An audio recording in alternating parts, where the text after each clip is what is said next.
You really let yourself be who and what you are. And to me, you've led with that as the path to true success and business success. So, can you share with us a little bit about that journey? And then I want to hear all about your marriage. Yes, absolutely. Yeah, it's been such an interesting journey of being online. I got online when I was 21 years old. I was so young. And that was about 10 years ago now, 9 years ago, which is very similar time when Instagram was really taking off, when YouTube was really taking off a little bit later than that.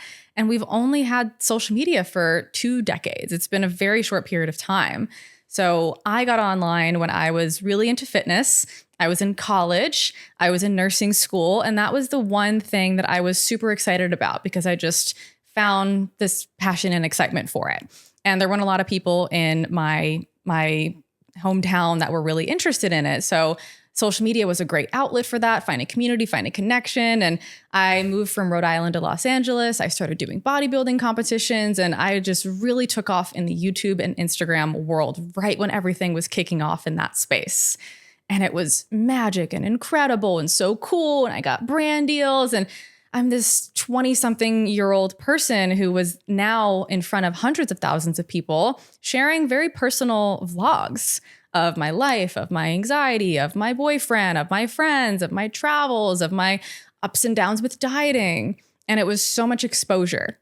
And in the early days when everything was kind of good and my audience liked me the entire time, it was fine. It was fun and all fun and games until I got my first haters, until I got my first criticisms and feedback and people that were just criticizing the smallest things, like there's a sock on the floor in your video, or there's this or there's that, or, people say things. So there was this really interesting contrast of having lots of positive validation and plenty of negative validation. And that was my first insight into this experience of who do I want to believe when people give me feedback? And it really was this cool recognition of, oh, I need to have a really strong sense of self if I'm going to be this exposed, because millions of people could misunderstand you. Even just one person misunderstanding you could be a major throw from your center and have you question yourself. And we all go through that, and it's very intense. So I've had many periods of shifting and adjusting and changing online. And my first big one was shifting away from the fitness industry and into the business space. In my personal journey, it was like I had done so much about my body and shared so much about the ups and downs of my weight and my diet and my food and my workouts. And I just felt really called to feel normal and to not have to talk about it as much. And there weren't a lot of people in my space doing that. I was one of the first people in the kind of 2015, 2016 timeline in the fitness industry that really just called it. I was like, bye. Like, I have this YouTube channel that is great, but it's like a little graveyard. You can find that version of me over there.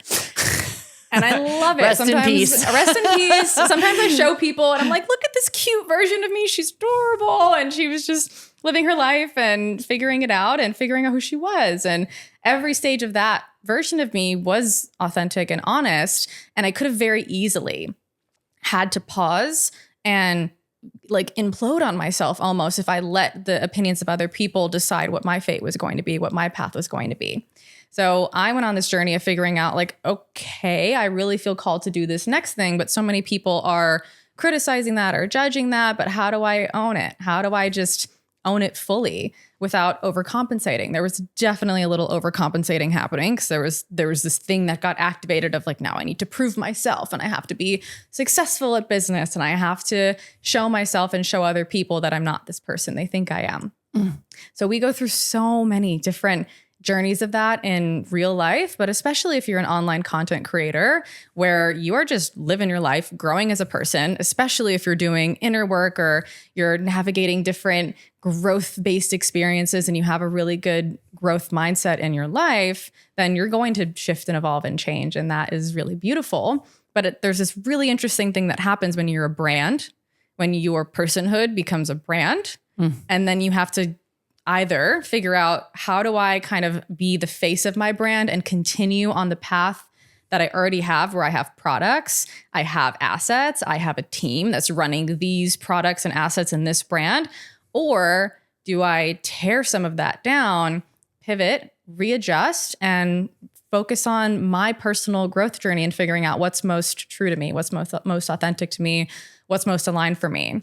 And I feel like my 20s were just like a whole masterclass on that. It was like the PhD and figuring out who are you? What do you really want to do? And what I learned is ultimately we have to be accepting that we're always going to grow and change.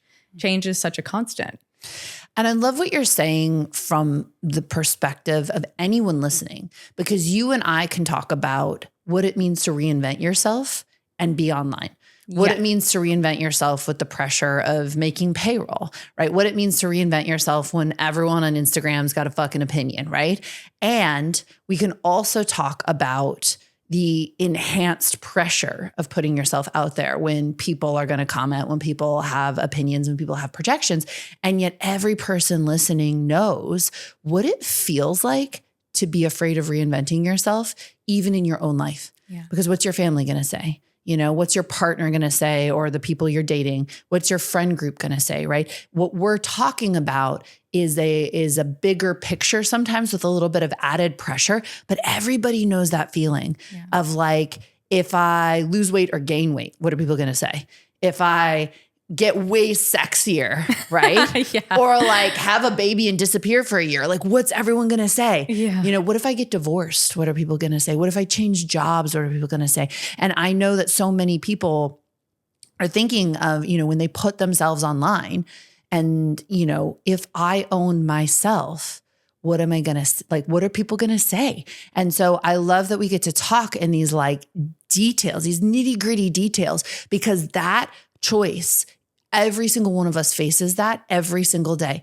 If I say that, if I dress like that, if I do that, what are they going to say? What are they going to think? And so let's get really detailed about how you and I got good at overcoming that pressure. You mentioned, you know, people making Instagram comments, and you have to be really strong in yourself. I'd love for you to share your process, and I'll share my process of what is it like to get a hateful or judgy comment, and how did you build yourself so that instead of that crushing you and stopping you, you were able to get stronger and keep going? Yeah, I think that's such an important conversation. It really is in the details of how you navigate that process, because you're going to have to do it, like you said, every day in some way, shape, or form, or you're going to have to be a fragmented, smaller version of yourself with less light.